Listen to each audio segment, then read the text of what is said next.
Hoje, quinta-feira santa, padre, quinta-feira grande, né? Conhecida na tradição da igreja, é o momento em que o Cristo faz a Santa Ceia.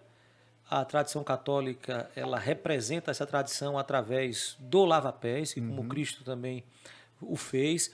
O, o que esses símbolos representam para nós hoje na atualidade, Padre Johnny? Muito bem. Nosso Senhor, antes de ser preso, ele disse uma frase que nos coloca em contexto, que contextualiza o que nós vamos viver nesses dias e o que ele viveu. Ele disse: Ninguém tira a minha vida, eu a dou livremente. Então, tudo que Cristo viveu na Semana Santa, ele viveu livremente porque nos ama.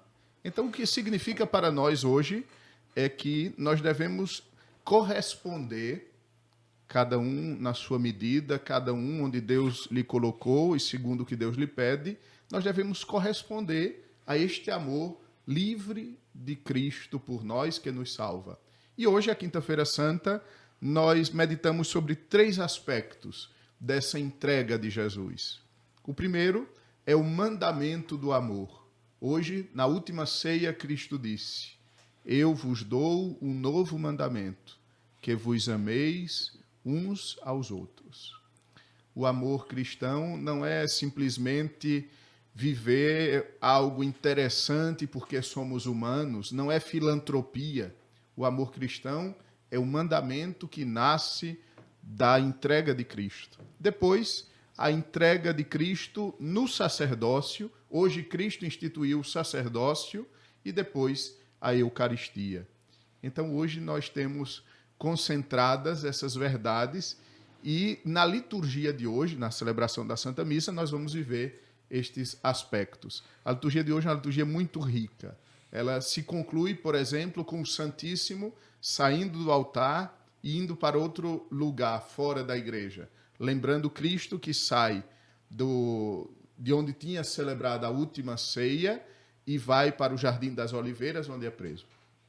Essa é a representação e tem também a representação do E, lava-pés, que às vezes é até a igreja faz questão dessa manifestação, né? O exato. Papa faz, os padres, os bispos, né? O que isso representa, padre? O próprio Cristo explicou o que significa o lava-pés. Ele disse: Se eu sou Deus e Senhor, se eu sou o Mestre e Senhor, melhor dizendo, vos lavei os pés, é para que vós também laveis os pés uns aos outros. Então significa o serviço.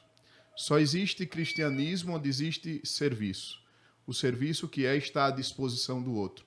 Lembremos-nos que lavar os pés, na tradição do mundo antigo, na tradição da Bíblia, significa algo que os escravos faziam para os seus senhores.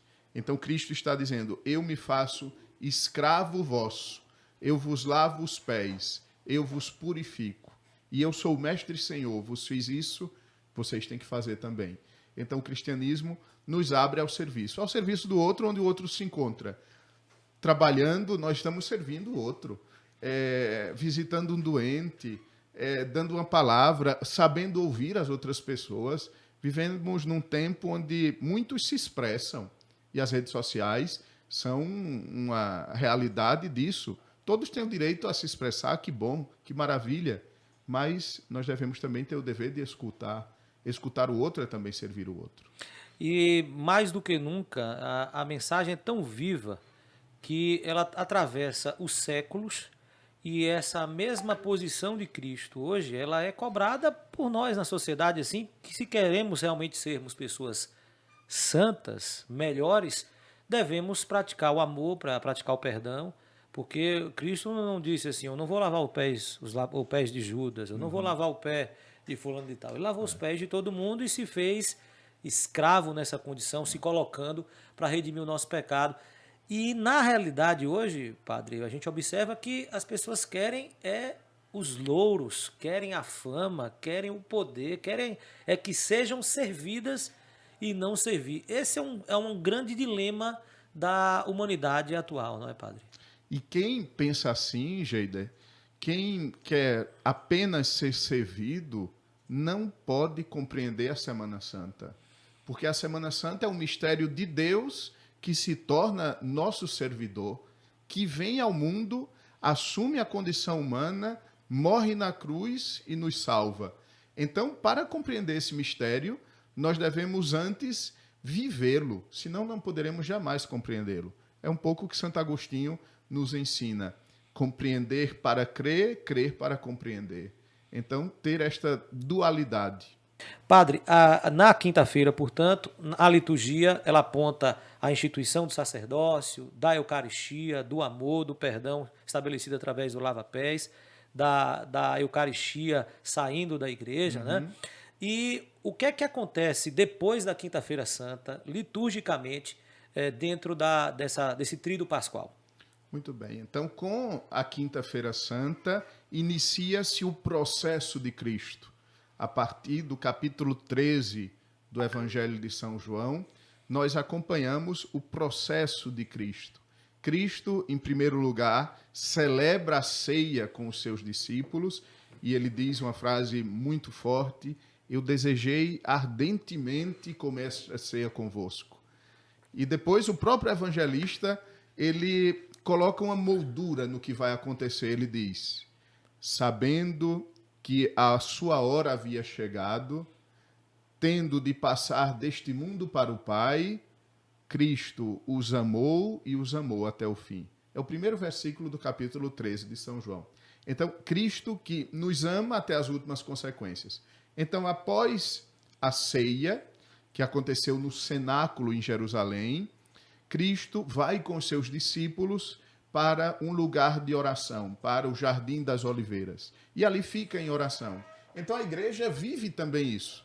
Quando o Santíssimo sai da igreja, vai para um salão, representando o Jardim das Oliveiras, a comunidade fica até meia-noite em oração silenciosa a Jesus. Por quê? Porque Cristo levou consigo os apóstolos, mais próximo a si deixou Pedro, Tiago e João, e quando Cristo volta da oração, eles estão dormindo. E Cristo diz: mas vós não fostes capazes de velar comigo sequer uma hora? Então, por isso que nós ficamos uma hora em adoração a Cristo, quase que para reparar aquele defeito dos nossos apóstolos. E depois, a partir daí, começa o processo de Cristo. Cristo que é levado ao Sinédrio. O Sinédrio era um conselho formado pelas autoridades religiosas do tempo de Jesus. E esse conselho interroga Cristo. Eles já vinham, há muito tempo, eles já vinham perseguindo Cristo, faziam aquelas perguntas que pareciam bonitas, mas na verdade era uma casca de banana para Cristo cair e ser condenado. Então, eles agora têm Cristo nas mãos. Eles conseguem prender Cristo. Judas entrega Cristo, entrega o lugar onde Cristo está, com um beijo, o beijo símbolo do amor, e Judas transforma o símbolo do amor num símbolo de traição, quase que para machucar mais ainda Cristo. E Cristo é levado ao Sinédrio. E no Sinédrio ele é interrogado pelas autoridades. E ali eles decidem: vamos matar com Cristo. Cristo nos incomoda, porque ninguém falou como este homem. Ele fala como quem tem autoridade. E ali Cristo passa a noite sendo levado de um lugar para o outro. Vai do Sinédrio para Pôncio Pilatos, de Pôncio Pilatos para Herodes, de Herodes retorna para Pôncio Pilatos, e Pilatos, então, decide condenar Cristo à morte, depois de fazer Cristo passar por uma pena terrível, que era ser açoitado. O açoitamento era uma pena terrível do exército romano. De fato, arrancava pedaços da pessoa enquanto ainda estava vivo. E depois, Cristo inicia o seu caminho para a cruz. Essa, então, é a peregrinação, gente, que o padre explica com muita propriedade do que é essa Quinta-feira Santa para a Sexta-feira da Paixão.